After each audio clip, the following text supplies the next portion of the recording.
Langs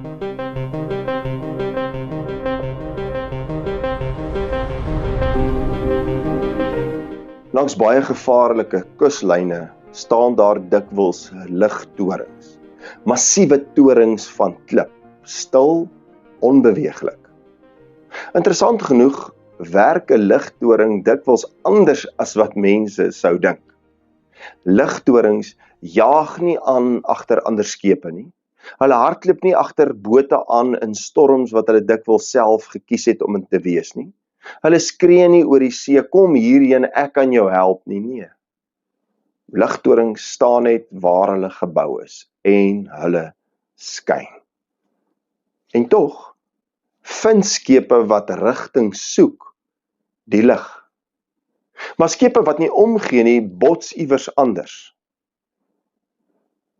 Baie van ons leef egter nie soos 'n ligtoring nie. Ons leef baie keer soos reddingsbote. Ons jaag na mense in hulle storms wat hulle self gekies het om in te wees. Ons probeer almal red. Ons verduidelik onsself aan mense wat reeds besluit het om nie te verstaan nie. Ons gee meer en meer net om te bewys dat ons waardig genoeg is en dat ons in daardie verhouding kan bly. En ironies genoeg dink ons, dit is liefde. Maar soms beteken hierdie soort optrede dat jy jou pos as ligtoring verlaat. Soms is dit nie liefde nie. Jesus sê mos in Matteus 5:14, julle is die lig vir die wêreld. Stad wat op 'n berg lê, kan nie weggesteek word nie. Let bietjie op wat Jesus nie sê nie. Hy sê nie, jaag agter almal aan nie. Hy sê nie, probeer almal oortuig nie. Hy sê nie, red almal in hulle storms nie. Maar hy sê wel, wees lig. En lig werk presies soos 'n ligtoring. Dit staan, dit skyn, en mense wat rigting soek, vind daardie lig. En soms gebeur iets vreemd wanneer jy ophou jaag na mense in hulle storms. Party mense, ja, dryf weg. En dit voel aanvanklik soos 'n verlies, soos verwerping. Maar baie keer is dit nie verwerping nie. Dis net die oomblik wanneer mense besef, jy is nie meer hulle reddingsboot nie. Want hulle het nie vir die lig gekom nie. Hulle het vir die redding gekom. Wanneer ek en jy uiteindelik begin staan in wie God ons gemaak het om te wees, gebeur daar iets anders.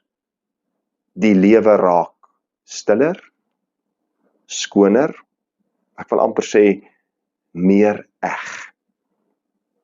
Want die regte mense het nie nodig dat jy uitgeput moet wees om in hulle lewens te bly nie.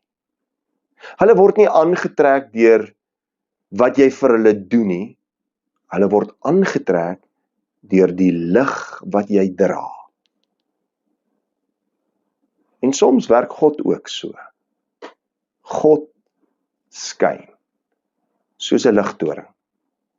En elke mens wat verlore voel, kan op 'n stadium daardie lig sien en koers verander.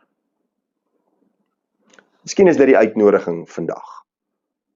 Hou op om elke skip te probeer red.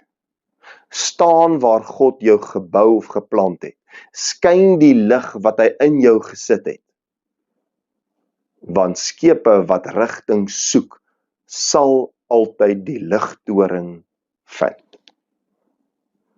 Kom ons bid saam. Here, help ons om in hierdie lewe nie in elke storm in te jaag en die reddingsboot vir alle skepe te probeer wees nie.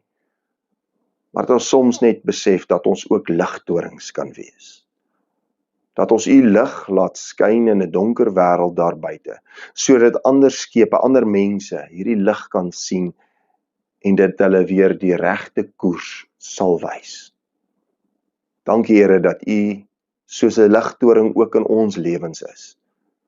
Dat u vir ons die lig laat skyn in donker plekke. 'n Lig wat vir ons koers gee.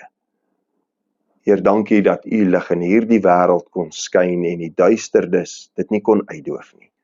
Ons bid dit in Jesus se naam alleen. Amen. Dankie dat jy vandag weer ingeskakel het hier by die kerk aanlyn. Indien dit vir jou moontlik is, jy weet al, deel hierdie evangelie met ander. Dalk het iemand net nodig om bietjie 'n ligtoring te wees en nie altyd die reddingsboot in ander mense se storms te wees nie. Tot 'n volgende keer.